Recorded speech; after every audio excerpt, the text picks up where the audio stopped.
अस्सलाम वालेकुम प्यारे बच्चों।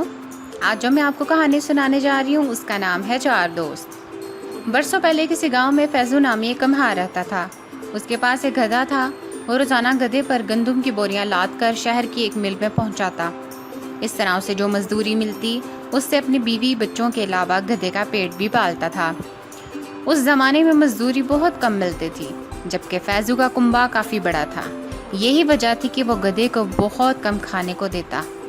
वक्त गुजरने के साथ साथ गधा कमज़ोर होता चला गया। अब वो गंदम की बोरियां उठाकर शहर जाता तो चंद कदम चलने के बाद हाँफने लगता। फैजू को सख्त गुस्सा आता और वो उसे छड़ी से मारना शुरू कर देता। आखिर फैजू इस सूरत हाल से बहुत तंग आ गया। वो सोचने लगा कि जब ये कम वक्त गधा काम के काबिल ही नहीं रहा तो फिर मैं इसे क्यों मुफ्त में खिलाऊं। गधे ने भी अंदाज़ा लगा लिया कि उसका मालिक अब उससे पीछा छुड़ाना चाहता है। ये जानकर उसे दुख तो बहुत हुआ, मगर वो खामोश रहा और दिल ही दिल में फैजू का घर छोड़ने के लिए मंसूबे बनाने लगा। उसे बचपन ही से गाने का शौक था। उसने सोचा वो शहर जाकर किसी गाने वाली पार्टी में शामिल हो जाएगा। इस तरह उसका गुजारा भी ठीक ठाक हो जाएगा और शोहरत भी मिलेगी। गधे को इस मंसूबे पर गौर करते हुए काफ़ी दिन गुजर गए। आखिर एक दिन सुबह होती ही वो घर से निकल पड़ा और शहर की राह ली। गधे ने भी थोड़ा ही फासला तय किया था कि उसे एक जगह सड़क के किनारे एक कुत्ता बैठा नजर आया। वो बहुत थका थका सा दिखाई दे रहा था। गधे ने करीब जाके पूछा, कहो दोस्त, क्या मामला है? क्यों इतने परेशान दिखाई दे रहे हो? कुत्ते ने आह भर के कहा, क्या बताऊं, मैं बहुत बूढ़ा हो चुका हूँ।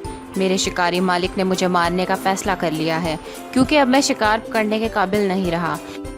इसलिए डर के मारे घर से भाग आया हूँ, लेकिन अब इस फिक्र में हूँ कि ज़िंदगी के बाकी दिन किस तरह गुजारूंगा। गधे ने तसल्ली देते हुए कहा, फिक्र ना करो दोस्त, मैं भी घर से भाग कर आया हूँ। तुम मेरे साथ चलो, हम शहर जाकर किसी गाने वाली पार्टी में शामिल हो जाएंगे। मुझे उम्मीद है कि इस तरह हम काफ़ी कमा लिया करेंगे। कुत्ते को गधे की ये तजवीज़ पसंद आई। वो फ़ौरन गधे के साथ चल पड़ा। दोनों अभी थोड़ी ही दूर गए थे कि उन्हें एक बिल्ली नजर आई जो बहुत उदास लग रही थी। उन्होंने उदासी की वजह पूछी तो बिल्ली ने एक सर्द आह भर के कहा, बुढ़ापा बुरी बला है। अब मैं चूहे पकड़ने के काबिल नहीं रही, इसलिए मेरी मालका ने मुझे घर से निकाल दिया है। गधे ने कहा, बी मानो, घबराओ नहीं, तुम भी हमारे साथ शहर चलो, वहाँ लोगों को अच्छे अच्छे गाने सुनाकर खूब पैसे कमाएंगे। बिल्ली ये सुनकर खुशी खुशी इसके साथ चल पड़ी। तीनों दोस्त अभी थोड़ी ही दूर गए थे कि उन्होंने एक जगह एक मुर्ग को बैठे हुए देखा जो ऊंची आवाज में कुकड़ू कू कर रहा था। गधे ने उससे पूछा, क्यों भाई, क्या मामला है, क्यों इतनी ऊंची आवाज में बांग दे रहे हो? मुर्ग ने ठंडी आह भर के कहा, क्या बताऊं दोस्त, कल जुम्मा है और मेरी मालका ने चंद मेहमानों को खाने की दावत दे रखी है जिसमें मुझे ज़िबा करके पकाया जाना था, इसलिए मैं घर से भाग आया हूँ, लेकिन परेशान हूँ कि अब क्या करूँ। गधे ने कहा, हमारे साथ शहर चलो, तुम्हारा गाने का शौक भी पूरा हो जाएगा और खाने पीने की फिक्र से भी आज़ाद हो जाओगे। मुर्ग ने यह सुना तो खुश होकर कुकड़ू कू की आवाज़ निकाली और इनके साथ चल पड़ा। चारों दोस्त शहर की दूसरी तरफ रवाना हो गए। चलते चलते शाम हो गई। अब जंगल का इलाका शुरू हो चुका था। गधे ने बाकी साथियों से कहा, आज हम शहर तक तो पहुंच नहीं सकते, इसलिए रात जंगल ही में बसर कर लेते हैं, सुबह होते ही शहर की तरफ रवाना हो जाएंगे। तीनों ने गधे की इस बात से इत्तेफाक किया। चारों दोस्त बातें करते हुए जंगल के दरमियान पहुंच गए। वहाँ एक बहुत बड़ा दरख्त था। उन्होंने उसी दरख्त के नीचे रात बसर करने का फैसला किया और सोने की तैयारी करने लगे। गधा और कुत्ता दरख्त के नीचे लेट गए। बिल्ली दरख्त की निचली शाखों पर चढ़ गई। मुर्ग दरख्त की एक ऊंची शाख पर जा बैठा। सोने से पहले उसने अपने चारों तरफ देखा तो उसे जंगल में कुछ दूर रोशनी दिखाई दी। वो फौरन बोल उठा, दोस्तों, मुझे रोशनी दिखाई दे रही है। उसने एक तरफ इशारा करते हुए कहा, जरूर वहाँ कोई मकान होगा। गधे ने कहा, अगर ऐसा है तो आओ वहीं चलकर सोते हैं। मुर्ग और बिल्ली भी यह खबर सुनकर बहुत खुश हुए और फिर चारों दोस्त उस तरफ चल पड़े जिधर रोशनी दिखाई दे रही थी। जब वो रोशनी के करीब पहुंचे तो ये देखकर बहुत खुश हुए कि वो रोशनी एक मकान की खिड़की में से आ रही थी। गधा चूंकि उन सब में से बड़ा था, उसने खिड़की से झांक कर अंदर देखा। तुम्हें क्या नजर आया मेरे दोस्त? मुर्ग ने पूछा।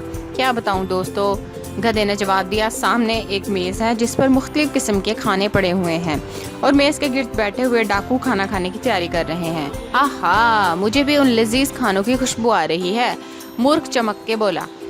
कुत्ता भी बुरा सा मुंह बना के बोला, काश हम ये मज़ेदार खाना खा सकते। कुत्ते की बात सुनकर बिल्ली बोली, सब्र करो, सब्र का फल मीठा होता है।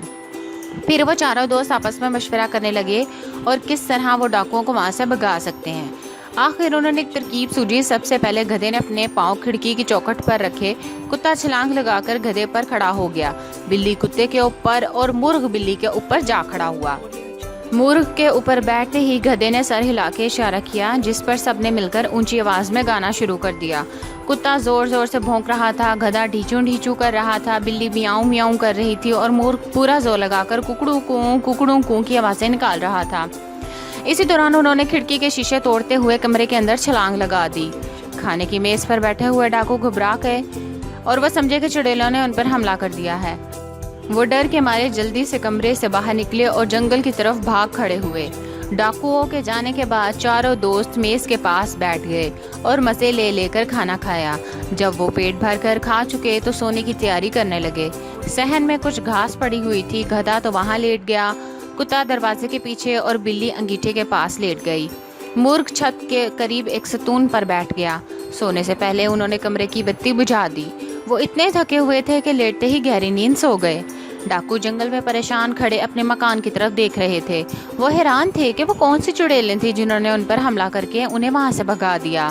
کچھ دیر کے بعد ایک ڈاکو نے کہا، ہم نے بہت بے وقوفی کی جو ڈر کر بھاگ آئے، آؤ وہاں چل کر پتہ لگاتے ہیں کہ وہ کون ہیں۔ ڈاکو آہستہ آہستہ مکان کی طرف بڑھنے لگے۔ اندر سے کسی قسم کی کوئی آواز نہیں آ رہی تھی۔ وہ سب مکان کے باہر ہی رک گئے۔ انہوں نے آپس میں مشورہ کیا اور ایک ڈاکو کو اندر بھیجا۔ اس نے اندر داخل ہوتے ہی موم بتی جلائی۔ سامنے بلی سو رہی تھی۔ کمرے میں اچانک موم بتی روشن ہونے پر بلی کی آنکھ کھل گئی۔ اس نے فوراً چھلانگ لگائی اور ڈاکو کے کندھے پر چڑھ کر اپنے نوکیلے ناخنوں سے اس کا چہرہ نوچ ڈالا۔ ڈاکو چیختے ہوئے باہر کی طرف بھاگا۔ دروازے کے پیچھے کتا لیٹا ہوا تھا۔ اس نے بھاگتے ہوئے ڈاکو کی ٹانگ پر بری طرح کاٹ لیا۔ ڈاکو بھاگتے ہوئے جب صحن میں آیا تو گدھے نے ایک زوردار دلتی اس کے سینے پہ ماری۔ ڈاکو چکرا کر فرش پر گر پڑا۔ ستون پر بیٹھے ہوئے مرغ نے پوری قوت سے چیخنا شروع کر دیا۔ ڈاکو گھبرا کر اٹھا اور بھاگتا ہوا اپنے ساتھیوں کے پاس پہنچا۔ وہ بھی اسے دیکھ کر بھاگنے لگے۔ کافی دور جا کر اس نے اپنے ساتھیوں سے کہا، خبردار آئندہ اس گھر جانے کا نام بھی نہ لینا، وہاں ایک چڑیل نے قبضہ جما لیا ہے۔ میرے اندر داخل ہوتے ہی اس نے میرا منہ نوچ ڈالا۔ جب میں باہر نکلا تو دروازے کے پیچھے سے ایک آدمی نے میرے ٹانگ میں چاقو مار دیا۔ جب میں صحن میں آیا تو ایک جن نے مجھے ڈنڈے سے پیٹنا شروع کر دیا۔ چھت کے قریب ایک جج بیٹھا تھا جو چیخ رہا تھا کہ اس ڈاکو کو میرے سامنے حاضر کرو۔ یہ خوفناک کہانی سن کر ڈاکو جنگل چھوڑ کر بھاگ گئے۔